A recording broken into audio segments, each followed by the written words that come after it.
Welcome back to AM Northwest. Our next guest says there's a science-based reason your teen thinks you're yelling even when you're not.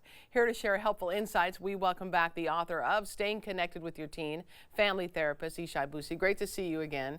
So give me an example of something where a parent is talking to a child and then they get upset thinking the parent is yelling at them. Sure. So you're in your room, teenager. This has happened in our home. This happens in most homes around the country. They're in the room, parent comes in, says, hey, I really need you to clean your room. Have you gotten your homework done? Sure, okay, I'll do it. Come back 10 minutes later, room's still messy, they haven't started, right? We talked about this. I need you, please get started on your room. Like, I need you to get your homework done, okay? Like, we've talked about this. I don't want to have to come back in here again.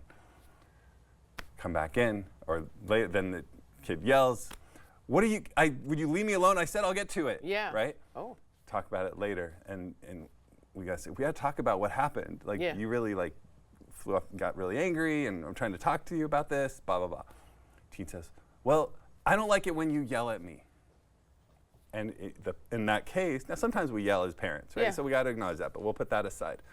As a parent, I'm thinking, I did not yell at you. Right. I was clear, and maybe I was a little bit firm, but I was definitely not yelling. I know when I yelled yesterday, but I did not yell this time. Right. Right. But the child, your kid is adamant that you yelled in that situation. So what is going on in those situations? What is As a parent, we've all been through that. Yeah.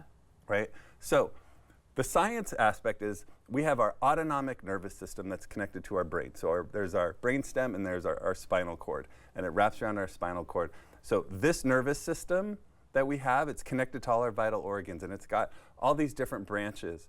And so it's constantly on the lookout for cues of safety or cues of danger. And we have three primary states that we experience. We're either shut down, you know, that kind of meh, whatever, low energy, or we're activated, which is our sympathetic state. And that's like adrenaline, cortisol, maybe it's anger, or it's fidgety, it's mobile. It's like that kind of energy, anxiety. Yeah. And then we're regulated. That's the third state where we feel calm, connected, in a good space. Yeah. So that state we're in is automatic. We don't control it. We don't choose. It just happens. Now we can learn how to move through those and feel more regulated. But it just now that state affects the way we think. It affects the way I perceive you. The state I'm in will affect the way you're asking me questions, how I perceive the questions you're asking. The state I'm in will affect the way I think about others. It'll affect the way I think about the world and how I think about myself. We think our communication is just cognitive. The words I'm saying is all you're interpreting, but you're not just interpreting my words. No. I'm not just interpreting your questions. Right. We're interpreting everything about our body, our nervous system, right? And that's based on how I'm feeling right now. So we can't ignore emotions and the state and how that affects perception in the moment. Because that kind of behavior, the teen's reaction to what you said, will affect them in the outside world. Yeah.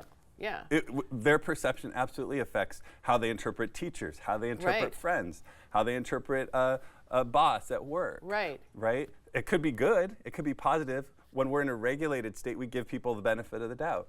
We think more positively about people's intentions. Sure. When we're activated, we're more likely to assume bad intent. Yeah. Like they're trying to get me, they're targeting me, they're picking on me, you're picking on me, you raised your voice, right? Because it's like it's a protective mechanism, these activated states. So we're looking for danger. How do we teach our kids to regulate a little better? That's the real key. Yeah. Because we also know, as all parents know, when our kids are in a good state, they're good. Yeah. They can communicate well, they're thoughtful, reflective. By the way, this applies to spouses too. Sure. In marriage, right? When we're activated, we don't think really positive things about our partner, but when we're regulated, the exact same behavior is viewed positively. So we can help our kids, and that is the name of the game with parenting a lot of the time, how to help them get re-regulated. So they're regulated and then they dip, right? And all of a sudden now they're shut down, like I don't care. Or they're like, I don't care, right? And they're really like, how do we help them get back? So then we can have a conversation. That regulated state is the only place where we can learn, reflect, have conversations. So when our kid is like, leave me alone, I said don't, like having some kind of fit or meltdown, sometimes we need to take a break. We just need to take a break. We need to stop talking because they can't hear. Right. Sometimes we talk too much in that state when then they're just getting more amplified. True.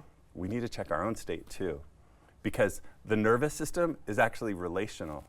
And so your nervous system affects mine, and mine Right. affects yours. So if you're not regulated, then you need me. We need a calm, regulated other to help us.